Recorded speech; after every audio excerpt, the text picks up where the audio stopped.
أعوذ بالله من الشيطان الرجيم. بسم الله الرحمن الرحيم. وإذا أخذنا ميثاقكم لا تسفكون دماءكم ولا تخرجون أنفسكم من دياركم ثم أقررتم وأنتم تشهدون. اور یاد کرو اس وقت کو جبکہ ہم نے تم سے قول و قرار لیا کہ تم لوگ آپس میں قتل و قتال نہیں کرو گے اور نہ تم ایک دوسرے کو اپنے گھروں سے نکالنا. پھر تم لوگوں نے اس کا اقرار کر لیا اور تم لوگ اس کی گواہی دے رہے تھے. بیان چل رہا ہے بنی اسرائیل کا کہ جب توریت موسیٰ علیہ السلام پر نازل ہوئی، توریت کے اندر بنی اسرائیل سے یہ عہد لیا تھا کہ تم لوگ آپس میں ایک دوسرے کو قتل بھی نہیں کرنا اور ایک دوسرے پر ظلم و زیادتی بھی مت کرنا، اور اسی طریقے سے ایک دوسرے کو اس طریقے سے تکلیف مت پہنچانا کہ وہ اپنا گھر چھوڑنے پر اور اپنا وطن چھوڑنے پر مجبور ہو جائے. اور تیسرا حکم یہ تھا کہ اگر تمہارا کوئی آدمی قیدی بن کر آ جائے تو تم اس پر خرچ کر کے فدیہ دے کر اس کو چھڑا لینا. تو یہ 3 حکم تھے. پہلا حکم تو یہ تھا کہ تم آپس میں قتل و قتال مت کرنا. دوسرا حکم یہ تھا کہ تم اپنے بھائیوں کو اپنے وطن سے مت نکالنا، یعنی اتنا مجبور مت کر دینا کہ وہ وطن چھوڑنے پر مجبور ہو جائے. اسی طریقے سے تیسرا حکم یہ تھا کہ اگر تمہارا بھائی قیدی بن کر آ جائے تو تم اس کو فدیہ دے کر چھڑا لینا. یہ 3 حکم دیے تھے. تو بنی اسرائیل نے پہلے 3 حکموں کو چھوڑ دیا اور تیسرے حکم کو مان لیا. مدینے کے اندر کفار کی 2 قومیں تھیں، ایک اوس اور ایک خزرج. اسی طریقے سے بنی اسرائیل کی بھی 2 قومیں تھیں، بنو نذیر بنو قریظہ.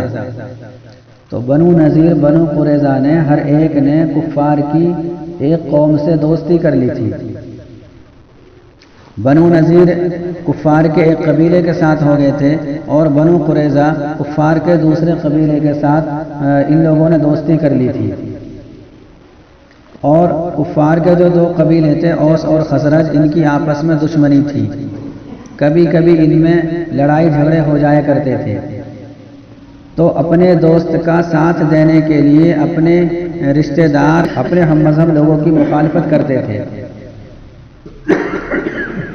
جن لوگوں سے دوستی تھی ان کا ساتھ دینے کے لیے اپنے ہم مذہب لوگوں کی مخالفت کرتے تھے. اوس و خزرج کی آپس میں دشمنی تھی. جب ان میں لڑائی ہوتی تو بنو قریظہ اپنے دوست کے ساتھ شریک ہو جاتے اور دوسرے جو یہودی تھے ان کی مخالفت کرتے. تو جب آپس میں لڑائی ہوتی تو قتل و قتال بھی ہوتا. اسی طریقے سے ایک دوسرے پر اتنی زیادتی کرتے کہ دوسرا وطن چھوڑنے پر مجبور بھی ہو جایا کرتا. اور سبب کون بنتا؟ یہ یہودی بنتے. یہودی دوسرے یہودیوں کو وطن چھوڑنے پر مجبور کرتے. اسی طریقے سے ایک یہودی دوسرے یہودی کے قتل کا سبب بنتا. چونکہ جو اپنے دوست کے ساتھ مل کر لڑائی کر رہے ہیں دوسروں کے ساتھ، اور دوسروں کے ساتھ اپنے یہودی بھی ہیں، تو جب یہ یہودی لڑائی کریں گے اپنے دوست کے ساتھ مل کر دوسرے یہودی سے تو لڑائی میں قتل و قتال بھی ہوگا.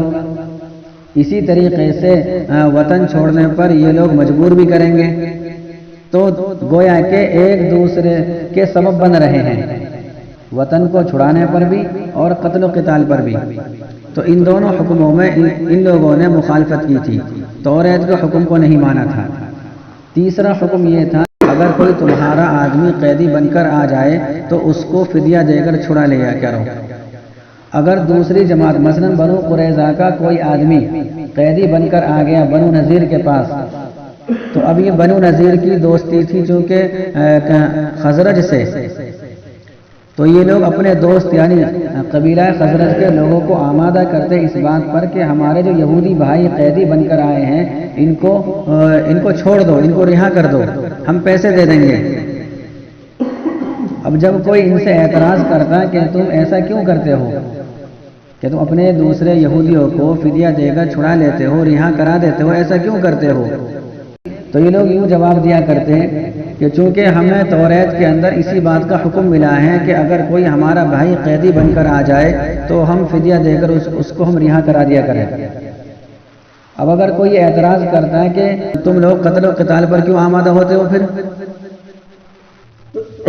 بھئی جس طریقے سے تم رہا کرا رہے ہو تو رہا کرانے کا جو اصل سبب ہے اور یہ جو قیدی بن کر آئے ہیں اس میں تو تمہارا ہی دخل ہے، نہ تم لڑتے، نہ تم لڑائی کرتے، اور نہ تم قتل و قتال کرتے، نہ یہ قیدی بن کر آتے۔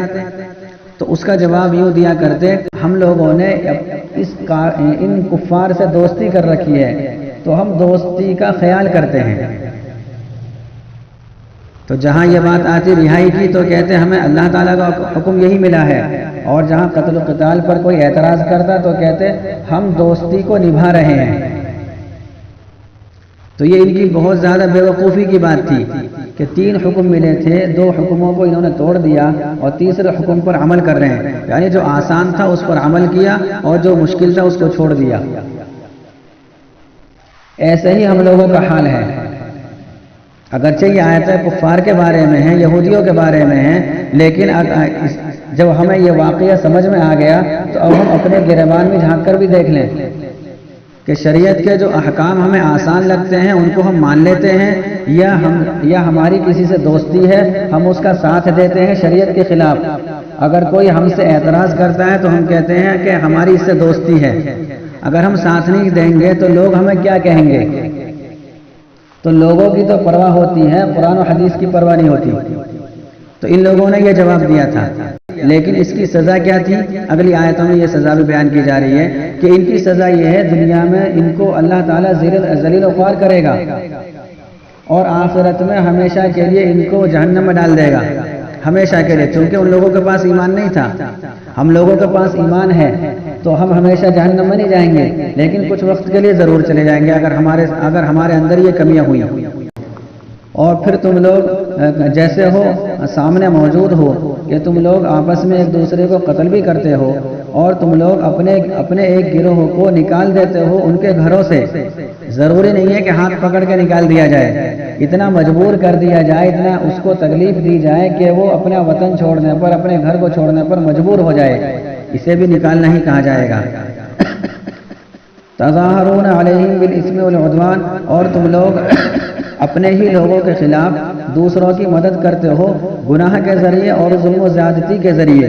یہاں اس آیت کے اندر اسم یعنی گناہ کا لفظ کا ذکر ہے اور عدوان یعنی ظلم و زیادتی کا ذکر ہے۔ یہ 2 الفاظ اس وجہ سے لائے گویا کہ ان لوگوں نے 2 حق کو ضائع کیے تھے، ایک تو اللہ تعالیٰ کے حق کو ضائع کیا ہے اور ایک بندوں کے حق کو ضائع کیا ہے۔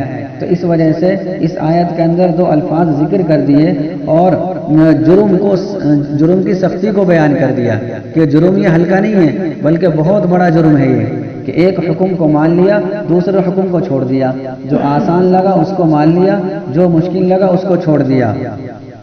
وَإِن يَأْتُوكُمْ أُسَارَىٰ تُفَادُوهُمْ، اور اگر تمہارے بھائی اور اگر وہ لوگ تمہارے پاس آتے ہیں قیدی بن کر تو تم لوگ ان کو فدیہ دے کر چھڑا لیتے ہو۔ یہ تیسرا حکم یہ آسان تھا، اس پر تم عمل کرتے ہو۔ وَهُوَ مُحَرَّمٌ عَلَيْكُمْ إِخْرَاجُهُمْ، حالانکہ تم پر ان کا نکالنا بھی حرام تھا، یعنی اپنے وطن سے نکالنا یہ بھی حرام تھا، اور قتل و قتال تو اور زیادہ حرام تھا۔ تو یہ دونوں حکم بھی حرام تھے، ان دونوں کو تم نے چھوڑ دیا، تیسرے کو مان لیا۔ افتؤمنون ببعض الکتاب وتکفرون ببعض، تو کیا تم لوگ کتاب کے کچھ حصے پر عمل کرتے ہو یا تم لوگ کتاب کے کچھ حصے پر ایمان لاتے ہو اور کچھ حصے کا تم لوگ انکار کرتے ہو؟ اس آیت کے اندر یہ بتا دیا کہ تمہارا عمل کیا ہے۔ توریت تو پوری کتاب ہے تو تمام احکامات پر عمل کرنا چاہیے، لیکن تمہارا حال یہ ہے کہ تم کتاب کے ایک حصے کو چھوڑ دیتے ہو اور ایک حصے پر تم لوگ عمل کرتے ہو، حالانکہ یہ بہت غلط بات ہے۔ تو اگر ہمارا بھی عمل ایسا ہی ہوگا کہ کتاب کے کچھ حصے کو چھوڑ دیا اور کتاب کے کچھ حصے پر عمل کر لیا تو ہمارا بھی عمل ان کے مشابہ ہو جائے گا، یعنی یہودیوں کے مشابہ ہو جائے گا۔ فما جزاء من يفعل ذلك منكم الا خزي في الحياة الدنيا، تو اس شخص کی سزا کیا ہوگی جو تم میں سے ایسی حرکتیں کرے سوائے دنیا میں ذلت و خواری کے، یعنی دنیا میں تو تم لوگوں کو ذلیل اور خوار ہونا پڑے گا اگر کتاب کے یعنی قرآن کریم قرآن کریم کے کچھ حصے پر عمل کیا جائے اور قرآن کریم کے کچھ حصے کو چھوڑ دیا جائے تو دنیا کے اندر سزا یہ ہوگی کہ دنیا کے اندر ذلت و خواری کا سامنا کرنا پڑے گا۔ آج ہم اپنے معاشرے کو دیکھ لیں کہ ہم جگہ جگہ ذلیل و خوار ہو رہے ہیں۔ کیوں ہو رہے ہیں؟ وجہ یہی ہے کہ کتاب کے ایک حصے پر عمل کیا ہے اور کتاب کے ایک حصے کو ہم نے چھوڑ دیا ہے۔ جو حصہ ہمیں آسان لگا اس کو ہم نے اپنا لیا، جو حصہ ہمیں مشکل لگا یا جو ہمیں بھاری لگا اس کو ہم نے چھوڑ دیا۔ ایسا ہمیں نہیں کرنا چاہیے۔ اگر ہم یہ چاہتے ہیں کہ ہم دنیا میں بھی کامیاب ہو جائیں تو ہمیں کتاب کے جن حصوں پر عمل کرنا ضروری ہے، جن حصوں پر عمل کرنا ضروری ہے ان پر ہمیں عمل کرنا پڑے گا اگر ہم کامیابی چاہتے ہیں۔ تو یہودیوں کو دنیا کے اندر ذلت و خواری جو ہوئی ہے وہ کتاب کے کچھ حصے پر عمل نہ کرنے کی وجہ سے ہوئی ہے۔ یہی وجہ ہمارے اندر پائی جائے تو ہمارے ساتھ بھی ایسا ہی معاملہ ہوگا اور ہو رہا ہے۔ اور آخرت میں کیا؟ وَيَوْمَ الْقِيَامَةِ يُرَدُّونَ إِلَىٰ أَشَدِّ الْعَذَابِ، اور قیامت کے دن ان لوگوں کو سخت عذاب کی طرف ڈال دیا جائے گا، پھینک دیا جائے گا، چونکہ ان لوگوں کے پاس ایمان نہیں تھا۔ اس لیے یہاں اشد العذاب سے مراد دائمی عذاب ہے، چونکہ قرآن کریم میں دوسری آیت ہے ان اللہ لا یغفر ان یشرک بہ ویغفر ما دون ذلک لمن یشاء، کہ اللہ تعالیٰ شرک کے علاوہ تمام گناہوں کو معاف کر دیں گے لیکن شرک کو معاف نہیں کریں گے۔ اور شرک کی سزا کیا ہے؟ یعنی مشرک کی سزا اور اللہ تعالیٰ کو نہ ماننے کی سزا یہ ہے کہ دائمی عذاب، ہمیشہ کے لیے اس کو جہنم میں ڈالا جائے گا۔ اگر ہمارے پاس ایمان ہے اور پھر ہم کتاب کے ایک حصے پر عمل نہیں کر رہے ہیں تو عمل کی کوتاہی کی وجہ سے جہنم میں ڈالا تو جائے گا لیکن ہمیشہ کے لیے نہیں ڈالا جائے گا۔ کفار کو ہمیشہ کے لیے ڈالا جائے گا کیونکہ ان کے پاس ایمان نہیں تھا۔ وہ بنی اسرائیل جو تھے ان کے پاس ایمان نہیں تھا۔ ایمان کیوں نہیں تھا؟ ایمان اس وجہ سے نہیں تھا کیونکہ وہ آخری نبی محمد صلی اللہ علیہ وسلم کی نبوت کا انکار کرتے تھے اور قرآن کریم جو کتاب ہے اس کا بھی انکار کرتے تھے، حالانکہ وہ موسیٰ پر ایمان لاتے تھے۔ ان کا دعویٰ تھا کہ ہم موسیٰ پر ایمان لاتے ہیں اور توریت کو بھی ہم مانتے ہیں، لیکن ان کا یہ دعویٰ ہی تھا۔ توریت کو ماننا اس وقت سمجھا جائے گا جبکہ نبی آخر الزماں کو مانا جائے، اس لیے کہ توریت کا حکم یہ ہے کہ آخر میں ایک نبی آئیں گے، ان کا نام محمد ہوگا، احمد ہوگا، ان کو ماننا، اور ان پر ایک کتاب نازل ہوگی جو کتاب توریت کی تصدیق کرے گی، توریت کو سچا بتائے گی، اور یہ قرآن کریم توریت کو سچا بتاتی ہے۔ اور ان لوگوں نے محمد صلی اللہ علیہ وسلم کو ایسا پہچان لیا تھا جیسا کہ اپنی اولاد کو باپ پہچانتا ہے۔ ایک آیت میں الذین آتیناہم الکتاب یعرفونہ کما یعرفون ابناءہم، کہ یہ لوگ آپ کو ایسا پہچانتے ہیں جیسے اپنی اولاد کو پہچانتے ہیں۔ یہ نہیں کہا کہ جیسے اولاد اپنے باپ کو پہچانتا ہے، دونوں میں فرق ہے۔ اولاد باپ کو اتنا نہیں پہچانتی جتنا کہ باپ اولاد کو پہچانتا ہے۔ کیوں؟ اس کی وجہ ہے باپ اپنی اولاد کے پوشیدہ اعضاء سے بھی واقف ہوتا ہے کہ جسم کے کس حصے پر کیا نشان ہے۔ اگر ایسا ہو جائے کہ بیٹے کے ساتھ حادثہ ہو جائے اور انتقال ہو جائے اور جسم کے ٹکڑے ٹکڑے ہو جائیں تو باپ اپنے بیٹے کی اولاد کے کسی فوروے کو، کسی حصے کو دیکھ کر پہچان لے گا اگر اس پر کوئی علامت ہوئی۔ برخلاف اس کا الٹا اولاد نہیں پہچان پائے گی۔ مثال کے طور پر یہاں کوئی نشان ہے باپ کے اور یہ جسم کا یہ حصہ جو ران ہے یہ حصہ پوشیدہ رہتا ہے، چھپا رہتا ہے۔ جو دیندار ہوتے ہیں ان کا حصہ یہ چھپا رہتا ہے۔ اگر باپ کے ساتھ خدا نہ خواستہ ایسا حادثہ ہو جائے اور یہاں کوئی نشان ہو تو بیٹا دیکھ کر نہیں پہچان سکتا، لیکن باپ اپنی اولاد کو دیکھ کر پہچان لے گا۔ کیوں؟ اس لیے کہ بچپن میں اس نے سارے اعضاء دیکھ رکھے ہیں۔ تو یہ یہودی جو تھے یہ آپ صلی اللہ علیہ وسلم کو ایسا پہچانتے تھے جیسا کہ باپ اپنی اولاد کو پہچانتا ہے، لیکن پہچاننے کے باوجود انکار کرتے تھے، اس لیے یہ لوگ کافر تھے۔ اور کافر کی سزا یہ ہے کہ ہمیشہ کے لیے وہ لوگ جہنم میں رہیں گے، وہ ہمیشہ کے لیے ان کا ٹھکانہ جہنم ہے۔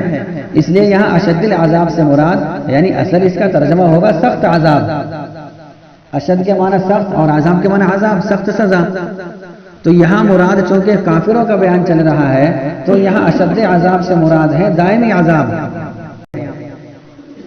وَيَوْمَ الْقِيَامَةِ يُرَدُّونَ إِلَىٰ أَشَدِّ الْعَذَابِ، اور قیامت کے دن ان لوگوں کو دائمی عذاب کی طرف پھیر دیا جائے گا، یعنی ڈال دیا جائے گا۔